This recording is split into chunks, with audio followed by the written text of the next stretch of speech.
Judas y su tropa.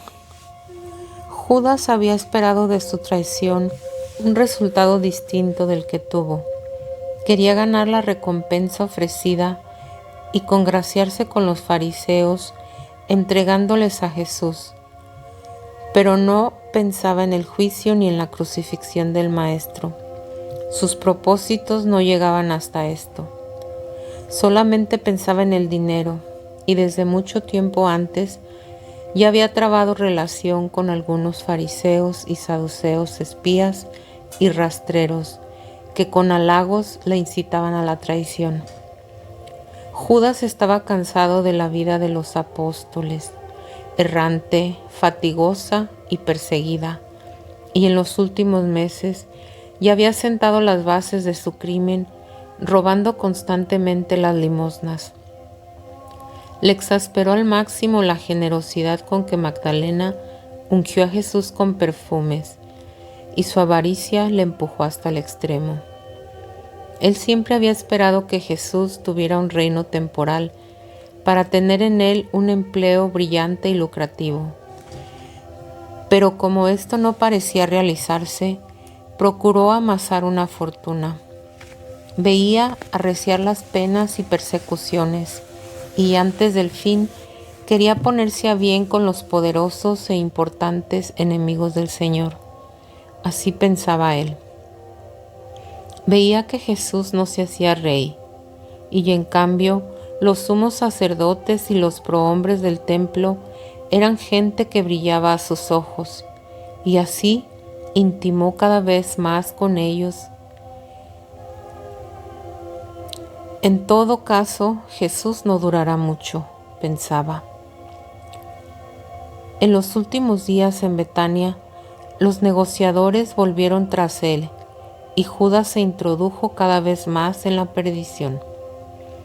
En los últimos días casi se gastó las piernas corriendo para incitar a actuar a los sumos sacerdotes que todavía no querían proceder y le trataban con extraordinario desprecio. Decían que faltaba poco para la Pascua y que con eso solo habría desorden y tumulto en la fiesta. Solo el Sanedrín prestó alguna atención a la propuesta de Judas.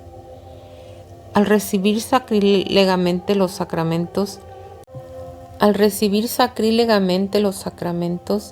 Satanás se apoderó por completo de él, y así salió a hacer su atrocidad. Primero buscó a aquellos negociadores que hasta entonces siempre le habían lisonjeado, y que ahora le acogieron con fingida amistad. Después llegaron otros, entre los cuales estaban Caifás y Anás, pero este último lo trató de modo muy sarcástico y despreciativo. Vi discordia en el imperio infernal. Satanás quería que los judíos delinquieran con la muerte del Inocentísimo, y quería la muerte de Jesús, que convertía a los pecadores, el Doctor Santo, el Salvador, el justo al que detestaba, pero también sentía por dentro miedo de la muerte inocente de Jesús, que ni huía ni quería salvarse. Le envidiaba que padeciera siendo inocente, y así, por un lado, le vi que encendía el odio y la furia de los enemigos de Jesús que estaban allí reunidos con el traidor, y por otro lado, le vi insinuar a alguno de ellos el pensamiento de que Judas era un canalla y un miserable, y que no se podía celebrar el juicio antes de la fiesta, ni reunir el número conveniente de testigos contra Jesús. Estaban discutiendo sus diferentes opiniones sobre qué decisión tomar, y entre otras cosas preguntaron a Judas: ¿le podremos prender? ¿No tiene hombre armados con él? El infame traidor respondió: no, está solo con sus 11 discípulos.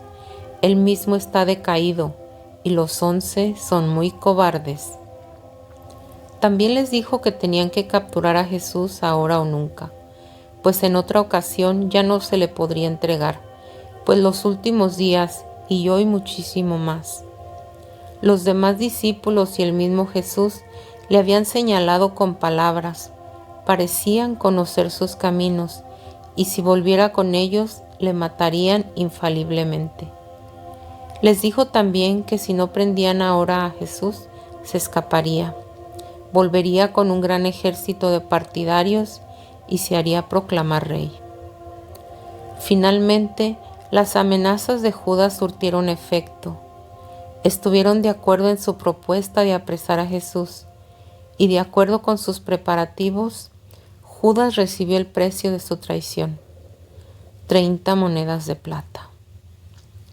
Estas 30 monedas eran piezas de chapa de plata en forma de lengua, agujereadas por la parte curva y enlazadas por anillos en una especie de cadena para formar un manojo. En esas chapas había signos. Ahora que ya lo había conseguido, Judas estaba resentido de su desprecio y desconfianza. Su soberbia y presunción le empujaron a aparentar ante ellos que era un hombre justo y desinteresado, y les ofreció el dinero como ofrenda al templo. Pero ellos lo rechazaron porque era precio de sangre que no se podía ofrecer al templo. Resentido por este profundo desprecio, Judas se llenó de honda rabia. Él no había esperado que los frutos de su traición se le enfrentaran incluso antes de que estuviera totalmente consumada. Pero ya estaba muy liado con ellos. Estaba en sus manos y ya no podía librarse. Ellos le observaban atentamente y no le perdieron de vista hasta que formuló el plan completo para apresar a Jesús. Luego, 3 fariseos acompañaron al traidor cuando bajó a la sala donde estaban los soldados del templo, que no solo eran judíos, sino de varias naciones mezcladas.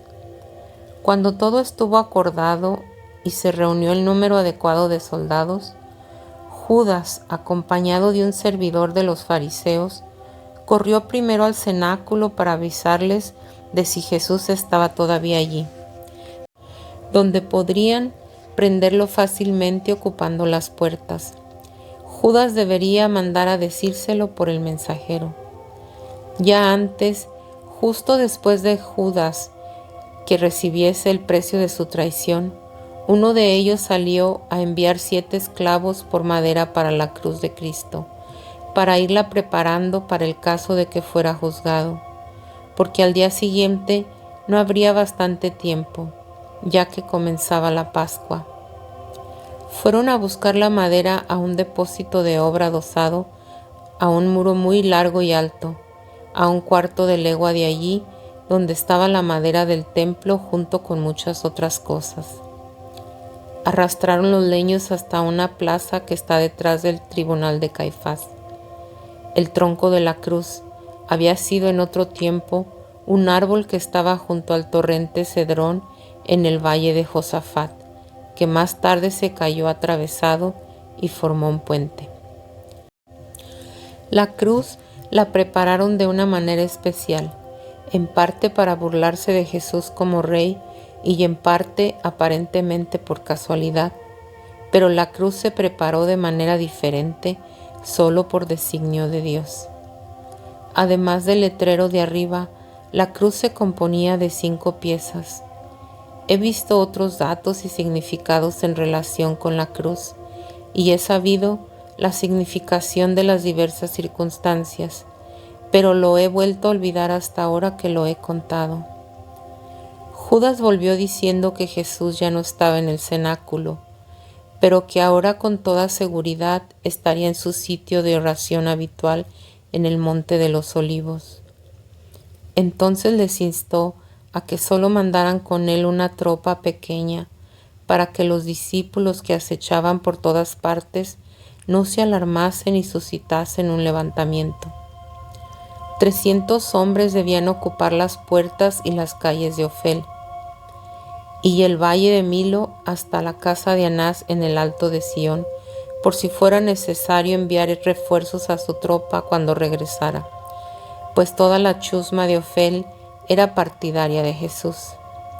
El infame traidor les dijo también que tenían que estar muy precavidos para que no escapase, y mencionó que de repente se hacía invisible con sus artes secretas y desaparecía de la vista de sus acompañantes en el monte. También les propuso atarle con una cadena y servirse para ello de ciertos medios mágicos para que no rompiera sus ligaduras. Pero los judíos rechazaron todo esto con desprecio y dijeron: «No nos dejaremos liar por ti, ya le tendremos bien sujeto cuando lo tengamos». Judas se puso de acuerdo con su tropa. Quería entrar en el huerto antes que ellos y besar y saludar a Jesús como amigo y discípulo, como si regresara de sus encargos. Entonces debería irrumpir la gente de guerra y apresar a Jesús. Él pretendía esconderse como si los soldados hubiesen llegado allí por casualidad, y cuando ellos se presentaran, huiría como los demás discípulos y el culpable no habría sido nadie. Finalmente, también pensó que bien podría organizarse algún tumulto, que los apóstoles se defenderían y que Jesús escaparía como otras veces. Esto lo pensó en los intervalos, cuando le encolerizaba el desprecio y la desconfianza de los enemigos de Jesús. Pero no es que se arrepintiera de sus actos ni que le conmoviera a Jesús, pues ya se había entregado por completo a Satanás. Tampoco quería que los que entraran tras él llevaran consigo cadenas y cuerdas, y sobre todo que no le acompañaran los infames sayones. En apariencia le concedieron lo que quería, pero luego hicieron lo que les pareció necesario con un infame traidor, pues nadie confiaba en él, y en cuanto le utilizaron, le dieron de lado. Recomendaron a los soldados que vigilaran bien a Judas y no le dejaran de la mano hasta que hubiera apresado a Jesús, pues le habían pagado por ello, y era de temer que este rufián echara a correr con el dinero y en medio de la noche no prendieran a Jesús o apresaran a otro en vez de a él. La tropa que habían elegido para apresar a Jesús se componía de 20 soldados, unos de la guardia del templo y otros hombres de guerra de Anás y de Caifás. Iban vestidos casi igual que los soldados romanos, llevaban morriones con punta, y del jubón les colgaban correas en torno a los lomos. Los 20 estaban armados con espadas y solo algunos llevaban también picas. Llevaban palos con braseros y grandes antorchas. Pero cuando emprendieron la marcha, solo encendieron uno de los braseros. Hubieran querido mandar más fuerzas con Judas, pero lo dejaron porque hubiera sido fácilmente detectado por alguien que mirara al valle desde el Monte de los Olivos.